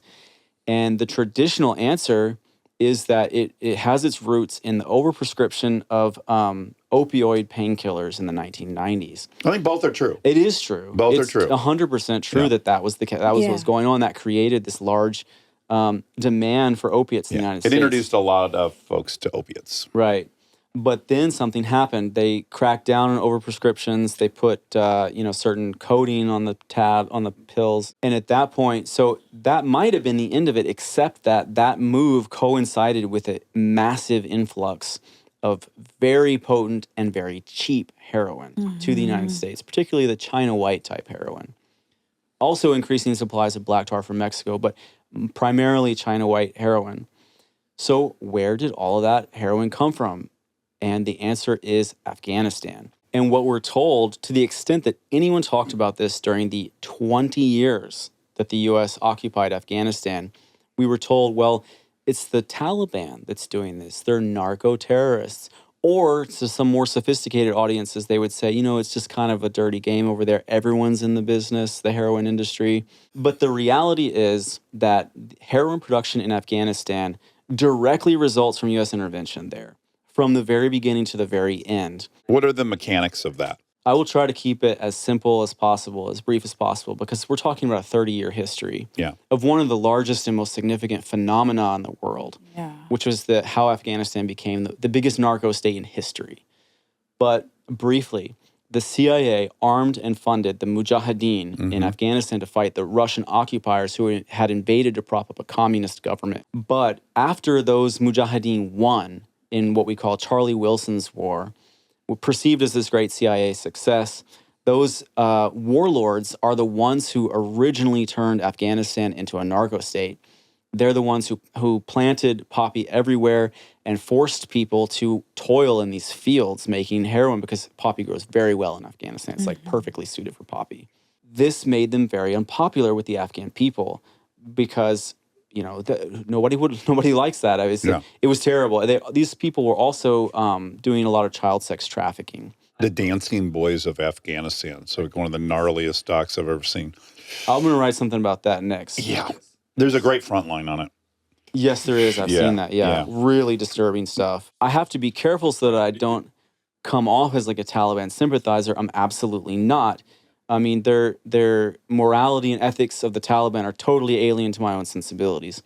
Nevertheless, as much as we heard about their oppression of women and stuff, which they're definitely guilty of, the reason why the Taliban were popular is because they suppressed crime, and including drug trafficking. They had an anti-drug agenda in their ideological DNA from the very beginning, and they were successful in totally eradicating the heroin industry from Afghanistan. And in fact, they eradicated it in the summer of 2001, just a few months before the U.S. invaded after 9/11. And when that happened, when JSOC and the CIA invaded Afghanistan in 2001, they immediately teamed up with the same narco warlords that had been displaced by the Taliban. And that's the group of people that became what we call the Northern Alliance and that became the Afghan client state. One of their first actions once they were installed into power was to legalize poppy production. And over the next few years, poppy production exploded exponentially. They increased something like 7,500%. And Afghanistan became by far the world's largest supplier of opiates, not just heroin, but morphine and opium. The statistics are so staggering, it's hard to know where to start, but it became the biggest business in Afghanistan by far. The whole country was totally dependent on the drug trade. Every level of the U.S.-backed client state, from Hamid Karzai to the people that were his, defense ministers and police commanders and militia commanders who were allied with him. They were all in on the heroin industry. Essentially, the U.S.-backed client state that we supported for 20 years was the world's biggest drug cartel. I mean, it's such a repeat of the 80s.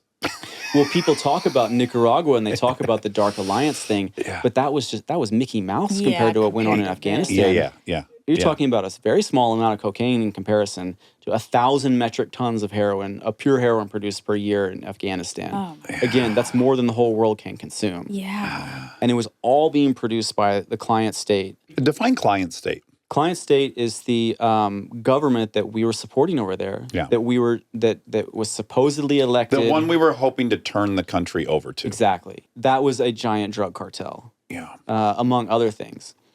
It was one of the most corrupt organizations in human history. Yeah. And that's nothing new, by the way. The South Vietnamese government that the U.S. tried to stand up in Vietnam in that war was also mind-blowingly corrupt and involved in the drug trade. Yeah. These are good companions. That's right. Yeah. People that, that work for outside powers, that are willing to work for, an occupying military power, are often motivated by mercenary motivations. Yeah, they want something in return. Why on earth would they cooperate? That's what was going on for 20 years. And again, to the extent it came up in the press, to the extent it was talked about, we were always told that it was the Taliban. And people will still say that. Yeah. But something happened that made that argument essentially indefensible, which was that the U.S. withdrew from Afghanistan in 2021. The Taliban took over again, and they did an exact repeat of what they had done in the 1990s and 2000, which was to totally eradicate heroin from Afghanistan. Wow. Which they had accomplished by 2023. It's They all got gone rid of it. now. It's all gone now. Yes. So Is it that fucking nuts? It's so complicated. Like, We just started bawling. because just like everyone's bad is kind of like, it's just like Well, that's, look, everyone's not bad, and also there are bad people. And not even bad people. There are people that are in desperate situations that pursue the best for themselves, which hurts other people. Well, so much of the time we're told there's this dictator over here. There's this terrible country over here. They're doing this, they're doing that, they're oppressing their people, they're supporting terrorism. But the response has to be every time, what do you plan to do about it? How are you going to make that better? You're going to go over there and topple that dictator. You're going to go there and stand up before in government. We have seen again and again that doesn't work. Yeah. So my argument would be that we should stop being such busybodies in world affairs, but I digress. Again, I'm on both sides of that. Yeah, you me also too. need to be very involved, and I agree. Yeah, you can just start. They just arbitrarily start, with the Afghan Russian, and you follow all the blowback that we're still contending with to this day, and the stuff we're doing now. There'll be further blowback we'll contend with, and you do wonder when do we try another approach. But my guys, the ones we're talking about earlier, Mark Leshiger, Billy Levine, Timothy Dumas, they all served tours in Afghanistan during the peak of all of this drug trafficking that I'm talking about. And the Green Berets are working closely with Afghan drug traffickers.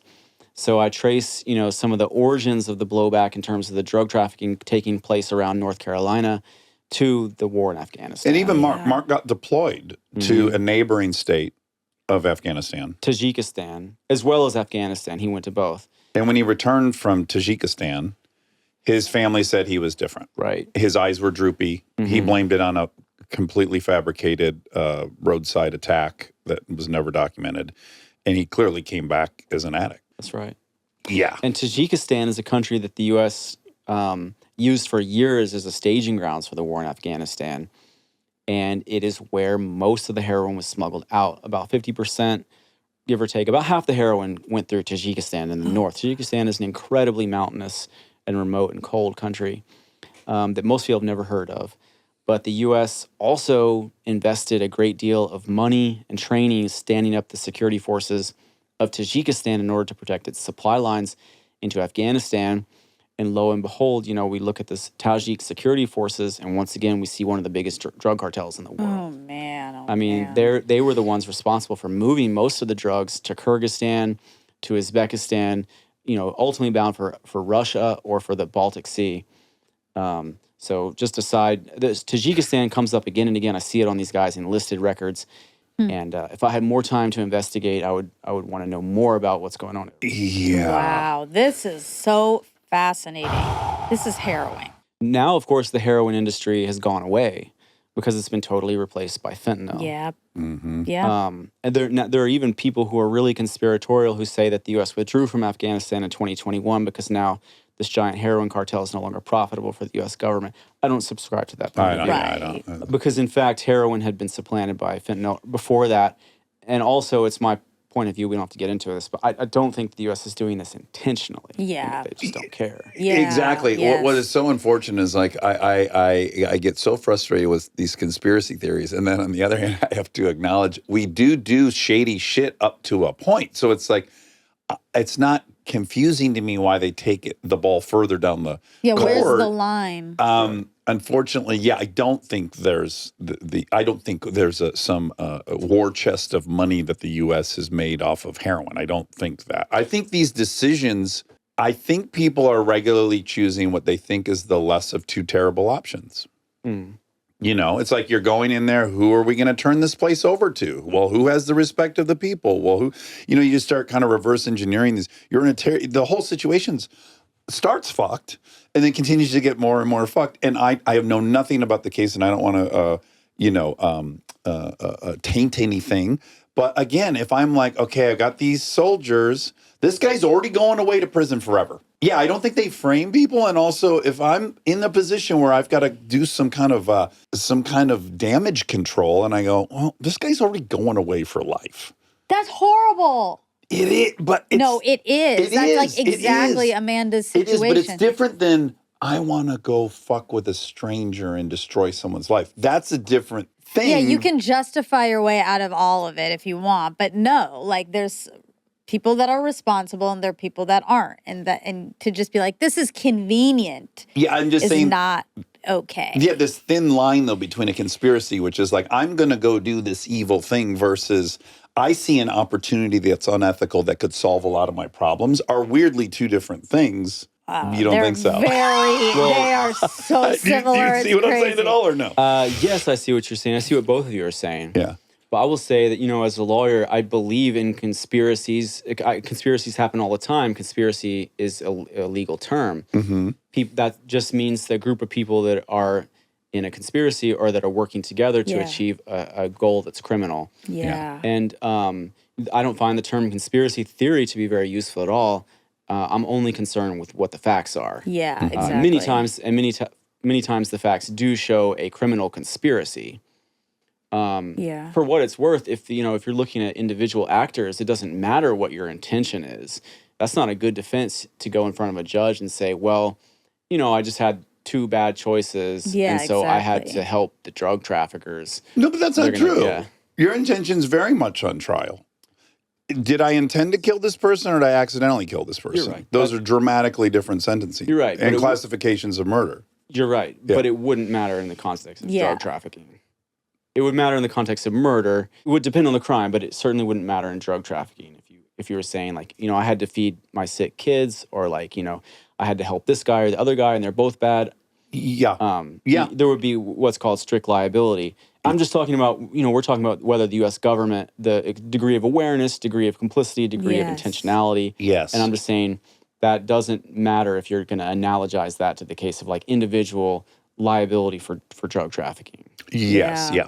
I agree. I agree. Kind of a philosophical discussion. It's really interesting. Yeah, I mean, this is such a, I hate to use the word, but it's a thrilling read. You write with such a pace that is such a page-turning pace. You're such a great writer, and there's so much stuff in here. Oh, the only question I forgot to ask, I think, is what is Delta Force's G Squadron? G Squadron is a compartmented element of Delta Force. As little has been written about the unit, practically nothing has been written about G Squadron. So it's even morally... Oh, my God. Right. Also, they keep this, like... Sorry, it's kind of laughable. It's like this part, then this. It's like it just keeps going, funneling. Well, these guys love that, you know? Yeah.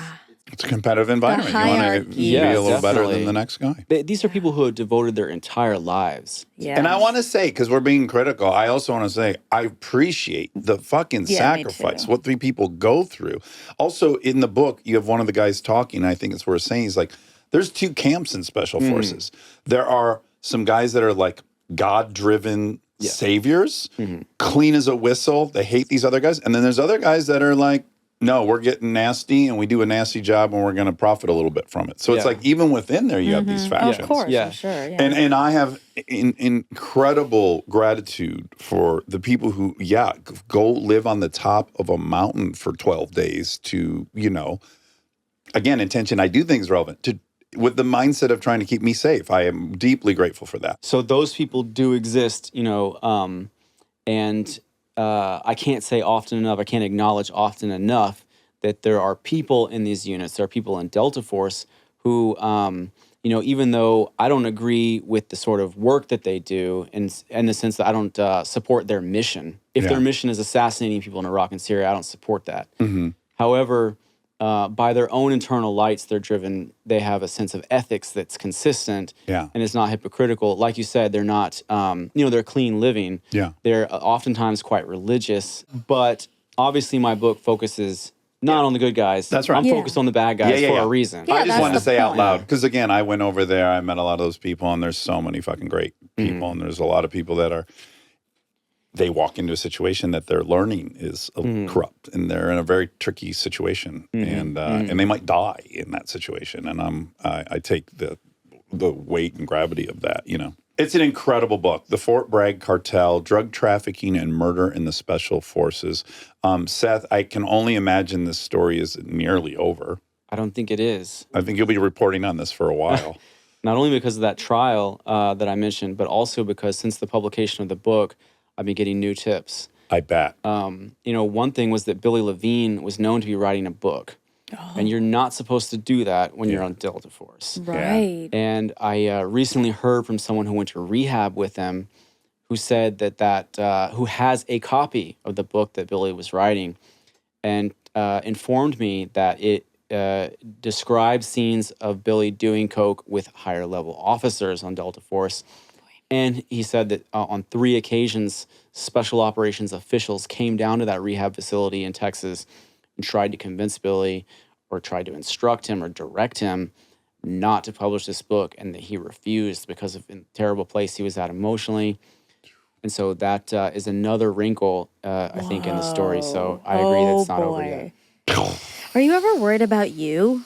Are you like, is me talking about all this and exposing all of this, like putting myself in danger? You're picking a fight with probably the toughest people in the world. Scariest people. I mean, literally. I mean, I'm glad, I'm really grateful and glad you're doing it, but I would be like, I'm not the one trafficking drugs and killing people.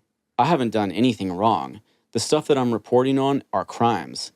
And if things are so far gone in that community that people there want to actually kill me, to shut me up for that, I mean, that's so far off the rails that I don't even know how to think about that. Like we were saying before about the DOJ, I have to imagine that we're not at that point yet. Yeah. Mm-hmm. And then another thing I'll say about that is that whatever I perceive as the risk or danger that might exist, I don't let that affect what I write. I don't even think about that when I'm writing or reporting. Brave. I'm thinking about it now a little bit. But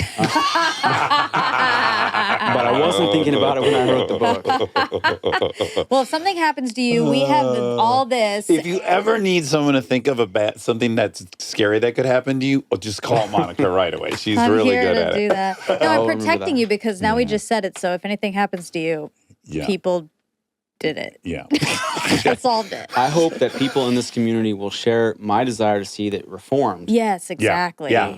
And restore it to this incredible thing it is. Yeah. Thank you so much, Seth. I Yeah, hope everyone checks out the Thank you, book. guys. We hope you enjoyed this episode. Unfortunately, they made some mistakes. I have an update. Okay. So remember when I was wrong about my period and you were right? Yeah. But then turns out you were wrong and I was right about my period? That's right. Turns out neither of us were right. Never came. It did come eventually. But that day that it started, that was the day that I was right. I was like, oh yeah, this is the day it's supposed to come, and it came. Yeah. That lasted only just like 2 hours. 2 inches. It was only 2 inches deep. Okay. 2 hours. And then it went away. Yeah. And then I started to panic. Uh-huh. Because a lot of days were going. At first I was like, oh, okay, well, whatever. It'll come tomorrow, the next. Lot of days were going by. And I was definitely past the point of when I should have started. So then I was like, oh boy, what do I have? What's going on? What's going on? I'm not pregnant. Yeah. I haven't hung out with Guar yet, so I'm not pregnant. Okay, with Blarthy the Berserker. Yep. So, yeah, I was like, it's the Triz. That's what you concluded. Is that a side effect? It's not that I could find, but weight gain and loss can affect your periods. Okay. So I was like, it's this peptide, it's this GLP-1. I found it. I found the issue. Fixed another thing? No more periods? No. Because then I'm like, well, I'm menopause. Right. I have no more periods. Yes. And this sucks. Yeah. I was like, I'm going to have to get off of it, I guess, or I don't know what I'm going to do. And then it came. And in full fashion. It came in full fashion. Okay, great. It came a full week late from the date that was already a little pushed. Right. So it was weird. Yes, that is interesting. I didn't love it. Interesting. But I wondered if maybe it was the sim that didn't want you to be right and didn't want me to be right and wanted to have it neutral. Just to squash it. Yeah. Yeah, let me squash this for you guys. I think you're perhaps. both wrong. Although you got 2 hours of being right for sure. I did, but it was a tease. I had that. I sang out loud. It's such a good feeling to know that you're right. Remember, I told you my mother made that song. Yeah. And I got to experience that in Nashville because, I had this theory that I could park the bus and the tri-tune next to each other after months of thinking I fucked up and built the barn Too 9 small. inches too short. I did that. Also, and do you have these days, or is this a guy thing? Because I asked my friend Chris, who was our builder, I said, does this happen to you? Mm-hmm. Where I get a fever. I start cleaning one thing, and then I go berserk. I go Blother the Berserker. So before we left, I was like, am I going to leave the boat? I'm going to leave the boat in until October or whatever. And then I was like, I'm going to pull it out, and I just want to get it out of the water.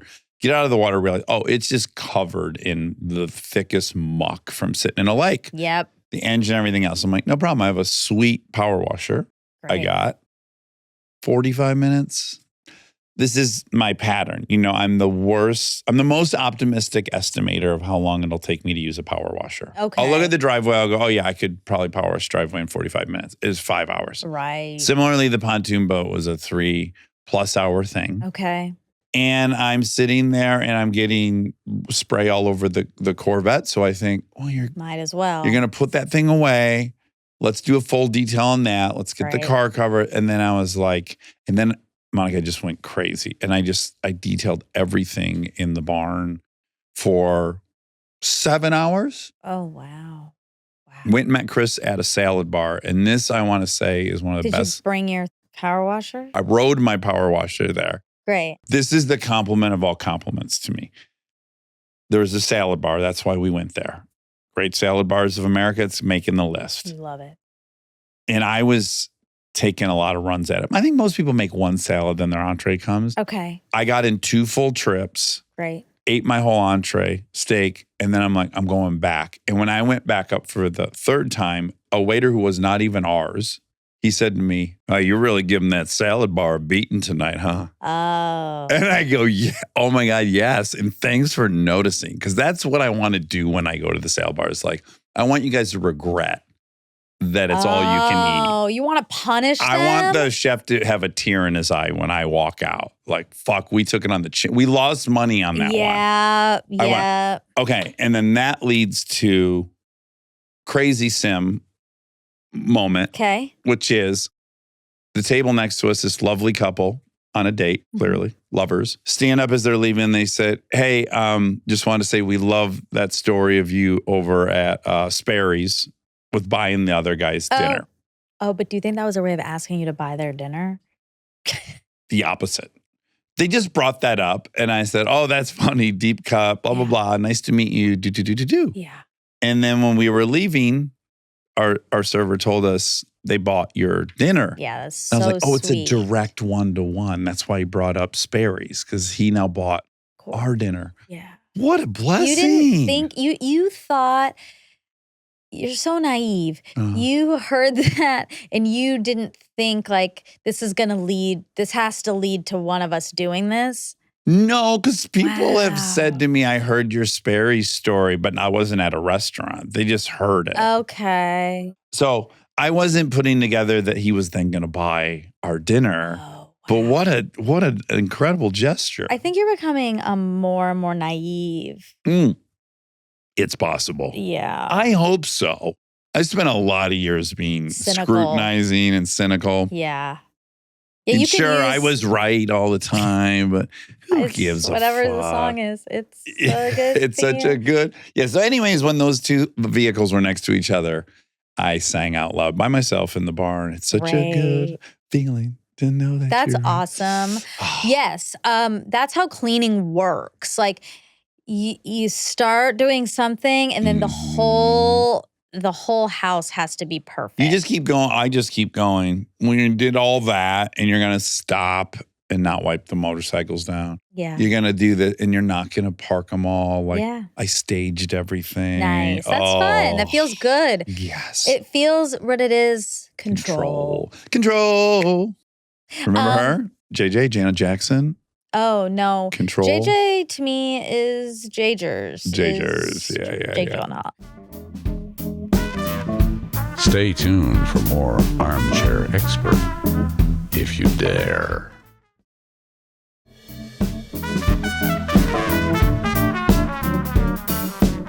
Okay, I have a game, and this is sort of in keeping with what you just said. Okay. I have a new game I want to teach the world. Okay. Okay? And you. Rachel taught me this. It's called Wavelength. Okay, great. It's really fun. So, I'm not very good at explaining. Okay, great. So, It's a new game I won't be able to explain. So I'm going to think of a number in my head, 1 to 10. Yeah. 10 being the most, 1 being the worst, basically, the least. Mm-hmm. And I'm not going to tell you the number. Okay. But you're going to try to guess my number. And how you're going to do that is by asking me questions. You're going to say vegetables, okay? And I'm going to, let's say I picked the number 3. Mm-hmm. I'm going to think of a vegetable that I rank as 3. Okay. So then this is fun. Yeah, I'm so trying fun. to guess your number. Yes, you're trying to guess my number. And so I would, I'd say like carrot. And then you ask, you can ask like 5 questions and then you have to guess my number. Okay. Do you want to play? Sure, I'll play it. I would feel like I could observe it better one round if I had the number. Okay, great. And if you say carrot, I'm saying how much I like that out of 10. So I would say vegetable I would ask you vegetable. And then if you in your head had the number 3, you have to tell me a vegetable that you rank as number a 3. Got it. For me, carrot is a 3. So I would say carrot. Okay, interesting. Yeah. That would be hard because I got carrot up around 6 probably. See? Okay, so we will try it? Yeah, let's try it. And you pick, and if you want to do your number. Okay. I feel like it could be harder or easier depending on what number it's hard. you You'd be pick. shocked. Okay, let's go. Okay. Fragrances. Fragrances. Like we could, vanilla, musk, amber, spice. How much do I like fragrances? Well, no. So the fragrance this is hard. So the fragrance you like the most would be a 10. So right. I'm giving you a specific item from that category. Yes. Fragrances. Lemon. Okay. Lemon. Okay. I think it's mid to low. Okay. I think. Okay. Los Angeles neighborhoods. West LA.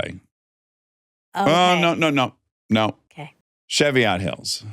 Okay. I think we're in a 4-ish. Maybe lower. Oh, Cheviot. Okay. Okay. I could ask something really bad. Okay. I won't because it's mean. But I could ask episodes. Of our show. Yeah. Oh, yeah, I know that one. Okay. We can't do that unless you picked a high number. Out of respect for the dead. Okay. Appetizers. Oh, okay. Chips and salsa.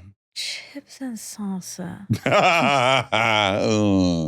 Chips and salsa. Yeah, it's not you you don't love it.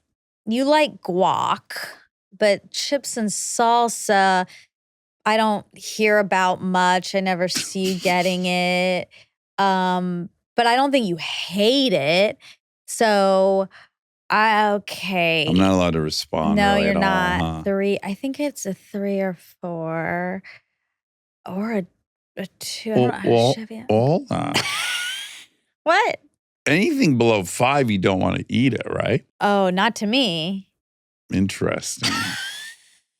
Uh-oh. Okay. Well, you kind of gave me a clue. Yeah, I mean. Okay. I get 2 more questions. Okay. Like if you put pickled herring out there, that's a 0. 1. No, there's no 1. 0. That's a 1. Okay. And then I can think of a lot of appetizers that I just want to eat. But those would all be like oysters are going to be 2. Okay. Shrimp cocktails at 3. I won't eat. I don't really want to eat it. But shrimp cocktail and like all that, it doesn't have to be like there's 10 in your ranking. It's just like. No, I know. Just if it's below a 5, I probably would pass. No, like a 4 or a 4 is like a little below average. Like 5 is mid, right? Like totally average. Above 5 is I enjoy it. And below 5, I don't enjoy it in descending order. This is granular. Okay. So I feel like you needed the framing of how I think before you. I'm noticing a trend. Okay, because you were worried because I'm going lower and I need to be going higher. Okay. Like I don't walk in a room and smell lemon and go like, ooh, right? It's not. Okay, you're saying too much. Okay. Books of all time. Yeah. Okay. Boy, that's something. Isn't it fun? Yeah. It's really fun. Books is hard because I make sure everything's vetted. It's rare that I read But if you've read a book, probably that you're like, yeah, that was like a fine book or. Yeah, I would say Lolita. Okay. I think I get one more question, but I think I know where we're at. Okay, what do you think it is? I think it's a 5, but okay, I'm gonna go physical traits on your body. Okay. I'll say legs. Okay, I'm going 5. Okay. What was it? 6. Oh shit! 6? Cheviot Hills. Yeah, it's a nice neighborhood. It is, but you never like. I don't want to there. be on the west side, but it's a nice neighborhood. When I'm there, I'm like, this is very nice. I could. Okay, I could live here. It's on the wrong side of the town. Okay, and then lemon smells clean, but I don't love it. Okay, right. Right. Right. Lolita 6? Well, I mean, You barely. I recognize it's well written. Okay. And that maybe That that one was might have been that's a bad. bad one. All right. So Yeah. I don't like losing. Okay, you usually get it? I get it sometimes. You got a number? Yeah. Okay. Female clothing brands. Okay. I'm gonna go Saint Laurent YSL. Okay. I have it. Let's Feel free to speak aloud. That's part of the I mean, pun. in my mind, I think I don't know much about fashion, but I think that's an 8. Okay. Car. You're pretty limited, right? In the cars you can pick. A Lexus SUV. Okay. Movie.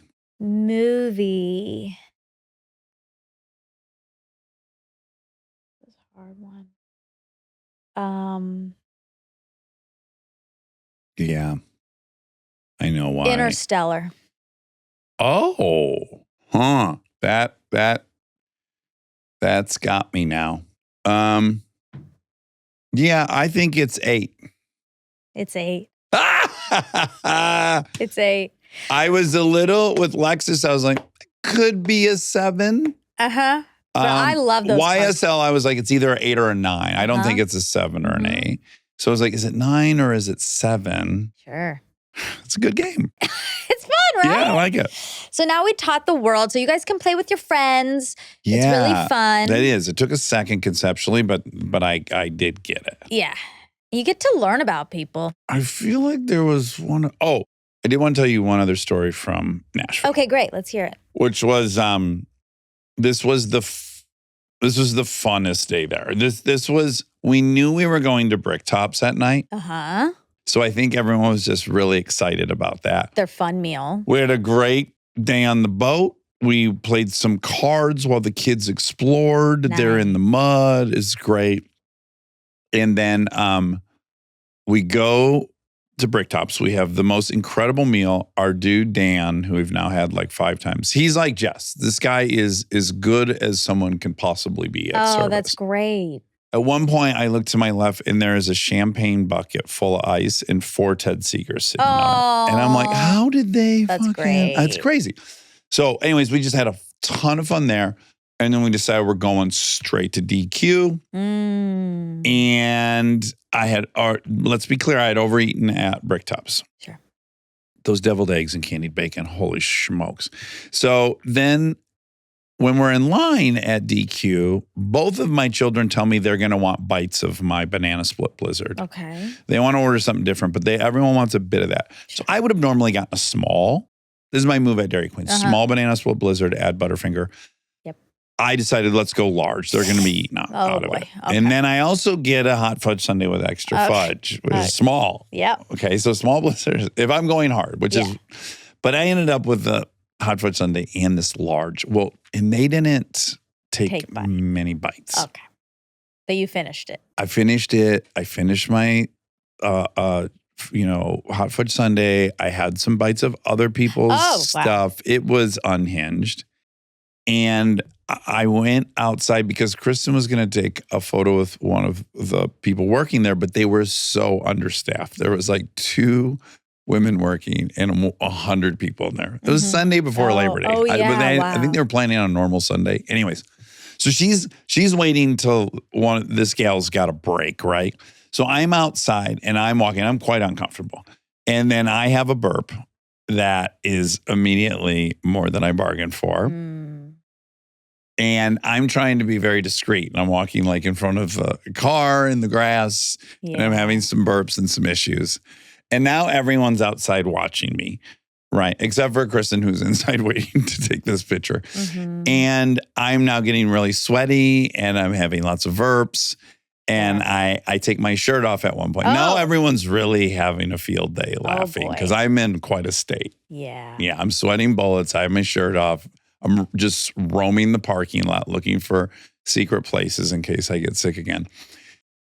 This man and this woman come out and they're also with some like younger people, like maybe early 20s. It's clear to me that they're the parents and then they have an adult kid and a friend or whatever it is. Okay. And I happen to be parked directly in the middle of their two cars. So they split as they're coming to their cars.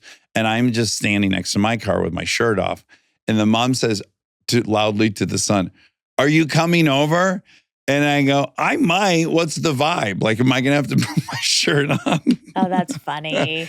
And it was so funny. And they cracked up. They and, liked oh, that. yeah. I was a mess, but I really got something out of it. Wow. It was so fun. Now, did it subside? Do you know you have these memories of your parents? I guarantee you that this is one of these memories Lincoln and Delta will be like 30 million. You remember the time Dad was like rolling around the parking lot shirtless? Sure. Yeah. Sure. I don't have those. You don't? When Mom or Dad would act crazy? I mean, I have plenty of I'm embarrassed by my parents' stories. Sure. But yeah, that would have killed you if you looked outside and Ashok was fucking strolling the parking lot with his shirt off. yeah, they, to their credit, behaved pretty. Kept it together a lot better. Yeah. They kept it together. And then went home and watched Jack Reacher. Oh, nice. I'm going to say it again. Tom Cruise, you gotta, let's just come in here so I can celebrate you. Yeah. What? We'd love to have you, Tom. What a guy, man. Jack Reacher. Fuck. I don't think I've seen that one. It's great. I believe it. Yeah. Second one, we Okay. That's a 3. First one is great. Yeah, great. Okay, who are our facts? Okay, yeah, let's do some facts. Only a couple facts for Seth. Great episode. Fantastic story. Yeah, once in a while we have one where I can't stop telling every single person I see about this episode. I went on a hike with De Castro, and we have the mutual friend that was Special Forces. Yeah. And I had to tell him every single thing. Ma'am. And then randomly, my friend Kevin Seegers is reading the book. Oh, cool. Yeah, Yeah. I think it is a bestseller. Yeah. Which it deserves to be. Yeah. It's so fucking well written. It's like one of these super dense, twisty, turny type articles that suck you in. Yeah. Okay, so I brought up potentially that something could be going on in the CTE realm. So I asked Chris Nowinski, who we had on, the CTE expert, because you said it comes on later than that. He said, the earliest case we've diagnosed was 17. It starts while you're playing and continues to get worse after you stop getting hit in the head. Most people aren't symptomatic until over 50, but a heck of a lot of people struggle in their 20s and 30s, die by suicide, and have significant CTE. Yeah, he said he could go into more detail, and then he sent a study. Oh, September is our Concussion Awareness Month. Oh, ding, ding, ding. Ding, ding, ding. What timing? Okay. Now, what's the true name for bath salts, the drug name? Okay, so the group is called synthetic cathinones. I might be saying that wrong, but I think it's right. Synthetic cathinones. And then there's mephedrone, methylone, MDPV, and flakka. Do you remember when the whole bath salts thing was really in the news every day and people were eating other people? It was like turning people into cannibals. I know. And zombies. It took me so long to realize bath salts wasn't bath salts. Right. I thought they were just bath salts and people were like huffing them or eating them or something. Because you need a code word to sell it at a head shop. Yeah. You can't say euphoric powder. Right. You gotta say bath salts. It says they're sold under many different street names, including Bliss, Cloud9, Drone, Ivory Wave, Meow Meow. Oh, boy. Vanilla Sky, and White Lightning. I mean, as someone who loves drugs, these don't even tempt me it just feels like you're going to eat a fucking battery and find out what happens. I mean, it just sounds so... Oh, it's also at least called cocaine cat. starts as a fucking plant. Right. Oy, oy, oy. Oh, the number of ODs, fentanyl ODs. This says ODs 2021, 60,674. 2020, How many? 60,674. 2022, 63,674. 2023, 76,282. 2024, this says 48,422. Provisional estimates subject to change. It's a big drop. Yeah, there was a encouraging. big drop there. That's good. Yeah. Yeah, U.S. overdose deaths decreased almost 27%. Oh my God, though.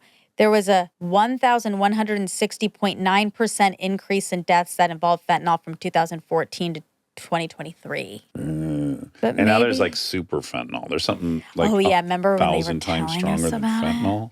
The DEA guys were telling us about One molecule of it. That's so scary. That's it for Seth. Great episode. I really hope people listen to that. Yeah, And me he's too. really doing some intense work. Yeah. And I really, if anyone is thinking about taking him out, don't. No. And we will find you. We'll find you. Okay. Yeah. You wrote that check. I'll find you. Monica's going to find you. And I can do some damage. You think you can find people trained in hiding? Yes. Okay. I mean, if anything happens to him, it is clear that there was someone took him out. Yeah.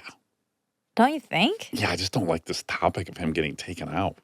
Well, I'm just being careful for him. Like, this is scary stuff. Yeah. And Yeah. some journalists are at risk. Yeah. So just don't do it. Protect Seth. Yeah, protect Seth. Okay.